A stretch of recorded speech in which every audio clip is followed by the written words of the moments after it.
Hello everyone, welcome back to the channel.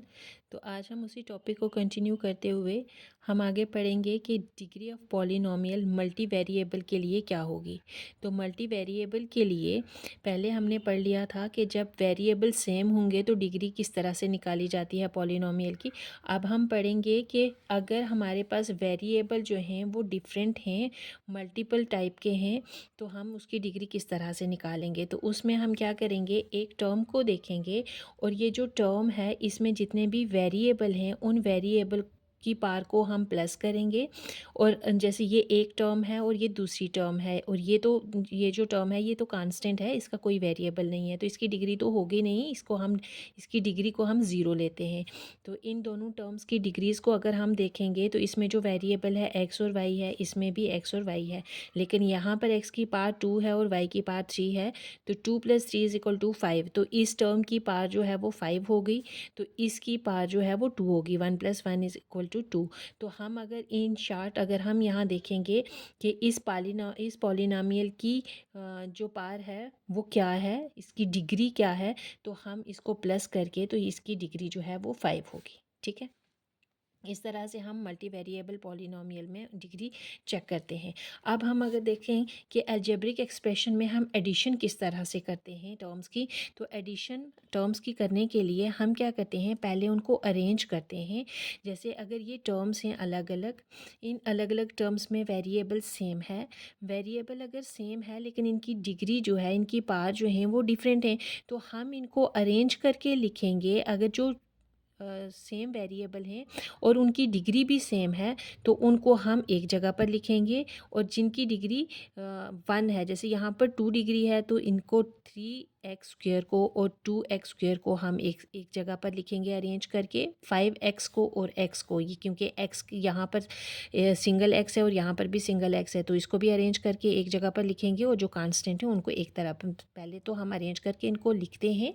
लिखने के बाद फिर हमारे लिए एडिशन इजी हो जाती है, तो फिर हम ऐड करते हैं सिंपल मेथड से। तो इसको हमने लिख लिया, इनको अरेंज करने की ज़रूरत ही नहीं है क्योंकि पहले ही ये एक्सप्रेशन में एक सिस्टमेटिकल तरीके से दिए हुए हैं। पहले x की पावर 2 है, फिर x है और फिर कांस्टेंट है। तो इसी तरह से हमने इनको लिख लिया है। लिखने के बाद हम क्या करेंगे, इसको सिंपल तरीके से ऐड करेंगे जैसे एडिशन होती है। तो यहाँ पर हमने अरेंज करके लिख लिया है और इसको ऐड कर दिया है। 6 + 1 = 7, 5x है और ये x है, और ये -5 है तो ये +x है, -5x है, ये +x है।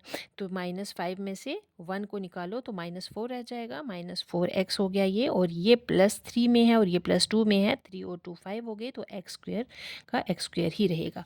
अब अगर हम सब्ट्रैक्शन की बात करते हैं तो सब्ट्रैक्शन में भी सेम मेथड है, लेकिन वहाँ पर हमें एक चेंज करनी होती है। वो चेंज क्या है, पहले तो हम उसी तरह से जैसे मैंने आपको एडिशन में बताया है, सब सारी टर्म्स को हम सिस्टमेटिकल तरीके से लिखेंगे। देखो यहाँ पर जैसे ये x की टर्म्स हैं, तो हमने इसके नीचे भी x² की टर्म, ये ऊपर भी x² है तो नीचे भी x² है, इन दोनों को हमने अरेंज करके लिख लिया। यहाँ पर जो है ये xy की टर्म है, तो यहाँ पर नीचे भी हम इसके xy की ही टर्म लिखेंगे अपना क्वेश्चन ईजी करने के लिए। फिर हमारे पास यहाँ पर लास्ट में y² वाली टर्म है, तो हमने इसके नीचे भी y² की टर्म लिख दी। अब जब हमने अरेंज करके लिख दिया, हमने यहाँ पर लिखा है, देखो यहाँ पर हमने अरेंज करके लिखा है क्योंकि यहाँ पर जो हमने टर्म्स लिखी हैं ये 6xy पहले है और यहाँ पर 3x² पहले है, तो ये अलग अलग तरीके से लिखी हुई हैं, अरेंज करके नहीं लिखी हुई। तो पहले हमने इनको अरेंज करके लिखना है, एक के नीचे दूसरी सेम टर्म लिखनी है। लिखने के बाद फिर हमारा जो सब्ट्रैक्शन में है वो एक एडिशनल स्टेप ये होता है कि इसकी जो लास्ट की टर्म होती है, ये जो नीचे वाली एक्सप्रेशन है, इसकी जो यहाँ पर मैथमेटिकल ऑपरेशन है ये हमने अपोजिट डालने होते हैं। जैसे यहाँ पर 3 जो है ये प्लस का है, 3x² प्लस का है, तो इसके नीचे हम माइनस लगा देंगे। ये 5xy जो है ये माइनस का है, तो इसके नीचे प्लस आएगा, और 4y² जो है ये प्लस का है, तो इसके नीचे माइनस आएगा। तो कहने का मतलब कि जो लास्ट वाली एक्सप्रेशन होगी, नीचे वाली एक्सप्रेशन होगी, उसके मैथमेटिकल ऑपरेशंस जो होंगे उनके अपोजिट हमने अपने ऑपरेशंस डालने हैं और फिर हमने इसको सॉल्व करना है। अब हम सॉल्व कैसे करेंगे, अब ये वाली जो टर्म है ये 5y² है, तो ये वाली जो है ये -4y² हो गया है, क्योंकि अब हमने इस पर माइनस लगा दिया हुआ है, हम सब्ट्रैक्ट कर रहे हैं ना इसलिए। तो 5y² में से -4y² निकालो तो y² बच गया। इसी तरह से अब हम ये वाला जो इसका अपना साइन है उसको नहीं देखते हैं, जो हमने जो साइन पुट किया है हमने एडिशनल, हम उसको देखते हैं। तो ये वाली टर्म भी प्लस की होगी, ये भी प्लस की होगी, तो 6 + 5 11xy हो गया और ये प्लस की टर्म में रह गई। अब यहाँ पर 3 जो है ये माइनस में हो चुका है, 3x² जो है ये माइनस में हो चुका है, तो 9 में से 3 निकालो तो 6, क्योंकि 9 जो है ये प्लस वाली टर्म है, तो यहाँ पर भी प्लस ही आएगा 6x²। तो हमारा ये सब्ट्रैक्ट करके हमारा ये आंसर आया। अब आगे ये एक इम्पॉर्टेंट चीज़ जो आपको लर्न करके रखनी है, ये आपको पता होना चाहिए कि जब भी हम प्रोडक्ट करते हैं मतलब मल्टीप्लिकेशन में क्या होता है कि जो लाइक साइंस होते हैं, एक तरह के साइंस होते हैं वो पॉजिटिव होते हैं, और जो अनलाइक साइंस होते हैं वो नेगेटिव देते हैं। जैसे प्लस और प्लस को अगर हम मल्टीप्लाई करेंगे तो वो प्लस ही रहेगा, माइनस और माइनस को मल्टीप्लाई करेंगे तो वो भी प्लस हो जाएगा, लेकिन प्लस और माइनस को मल्टीप्लाई करेंगे तो माइनस होगा, माइनस और प्लस को मल्टीप्लाई करेंगे तो भी माइनस होगा। तो ये जो लाइक टर्म्स हैं इनको अगर प्रोडक्ट करेंगे हम तो ये प्लस हो जाएंगी, और जो अनलाइक टर्म्स हैं इनको अगर हम प्रोडक्ट करेंगे तो ये माइनस हो जाते हैं। ठीक है, अब ये जो वेरिएबल हैं इनको हमने किस तरह से देखना होता है, हम इस तरह से देख सकते हैं, basis are same, powers are added.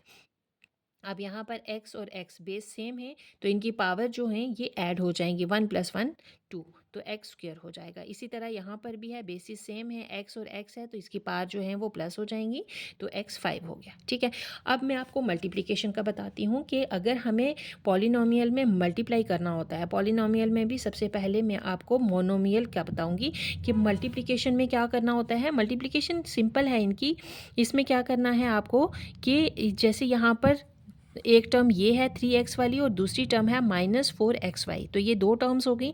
तो इसमें हम क्या करेंगे, जो कोफिशिएंट हैं इनको हम एक साथ मल्टीप्लाई कर लेंगे, और जो हमारे वेरिएबल हैं इनको हम अलग करके मल्टीप्लाई कर लेंगे। ठीक है ना, इजी हो जाएगा हमारे लिए वो।